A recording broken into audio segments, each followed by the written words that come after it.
Last month's bombings in Brussels rekindled a call in Europe and America to tighten borders, and from many Republicans to, quote, close the door to refugees and close it now. But Republican Congressman Steve Russell, a decorated combat soldier who helped hunt and capture Saddam Hussein, has stood up to his own party, appealing for America to not turn its back on Muslim refugees fleeing Syria and Iraq. It was 4 days after the Islamic extremist terrorist bombings in Paris last November. Republican Speaker of the House Paul Ryan called for a halt to the U.S. accepting refugees from Syria, predominantly Muslim groups that ISIS terrorists threatened to infiltrate. This is a moment where it's better to be safe than to be sorry. So we think the prudent, the responsible thing is to take a pause in this particular aspect of this refugee program in order to verify that terrorists are not trying to infiltrate the refugee population. According to Gallup, 60% of Americans approved of stopping the program. There was a massive call for immediate cessation of people coming in on visas. Specifically from Syria, right? Well, named specifically from Syria and Iraq. Some wanted to extend that to certain, religions or whatever. Republican Congressman Steve Russell is a former Army combat soldier who knows something about refugees from the Mideast. He did tours in Kosovo, Afghanistan, and Iraq. I've had to see my own soldiers suffer and die. I've had to take human life. I've had to do a lot of things in defense of my country. I understand defending my country.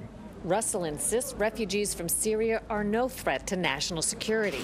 He says he was so upset by the rhetoric from his own party, he took to the House floor the day after Ryan's press conference. Statue of Liberty cannot have a stiff arm. Her arm must continue to keep the torch burning brightly. But if we use our passions and our anger and fear, and we use that to snuff out her flame, by xenophobic and knee-jerk policy, the enemy wins. We have played into their hands, period. Russell's speech was hours after and very much in line with this President Obama tweet. Slamming the door on refugees would betray our deepest values. That's not who we are. Russell says he's no fan of the president's foreign policy, but that on refugees, the White House is spot on. I want you to listen carefully to these statements by members of Congress in response to a refugee bill about people fleeing for their lives. Fighting immigration is the best vote-getting argument. The politician can beat his breast and proclaim his loyalty to America. Here's another one. Congress must protect the youth of America from this foreign invasion. These quotes were from 1939. While it was true that Germany was indeed a threat, the refugees were not. They were 20,000 children. At Congress, with the same speech and rhetoric that I've been hearing in recent days in this august chamber, Mr. Speaker, they passed hurdle after hurdle in 1939 to make it more difficult for refugees to enter. They were, unfortunately, successful. Russell felt that if he could verify the security of the refugee program, he could persuade his colleagues to embrace it. He invited Congressman Stephen Lynch, a Democrat, to join him on an eye-opening journey. So we took carry-on luggage only, and we hit several countries. We went to Kilis, Chinapar in Turkey on the Syrian border. Kilis was shelled the next day. A woman was killed. We went to the Zaatari camp in Jordan, Syrian border. If you could say a couple of top key points that you learned on the trip, what would they be? A lot of people are just not aware of what is being done. The UNHCR, for example, does retinal scans.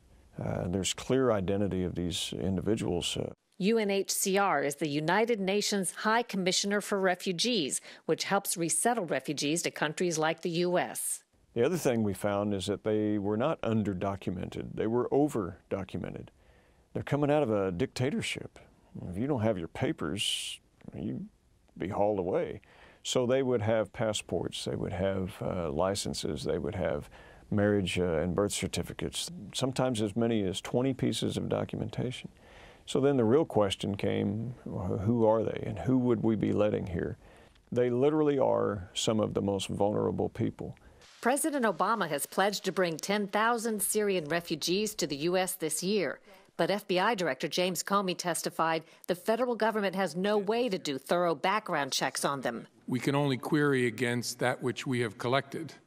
And so if someone has never made a ripple in the pond in Syria in a way that would get their identity or their interests reflected in our database, we can query our database till the cows come home, but we're not going to, there'll be nothing show up because we have no record on that person.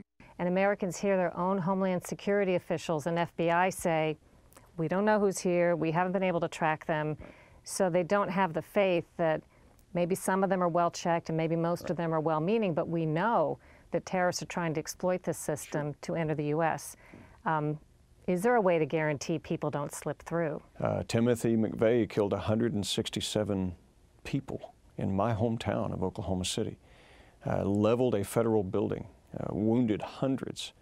Should we ban all Kansans from Oklahoma? I mean, you know, we have to look at this comprehensively. People don't know what about the Syrian refugees specifically who need help and would like to come to the U.S.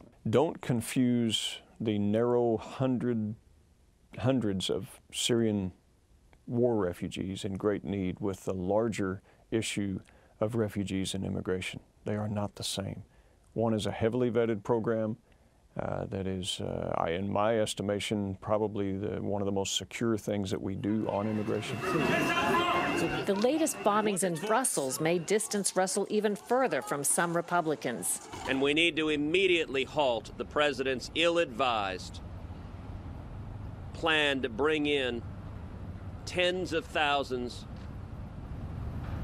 of Syrian Muslim refugees. So I'm in a very odd place. You know, I'm not embraced by, you know, the opposition party, and I'm not embraced necessarily by my own party, but that's okay. I've been defending the Constitution since I was 18. I don't need a party to tell me what that is. After all the talk, Congress has not stopped the refugee program. 768 Syrians have come to the U.S. as refugees since November of 2015.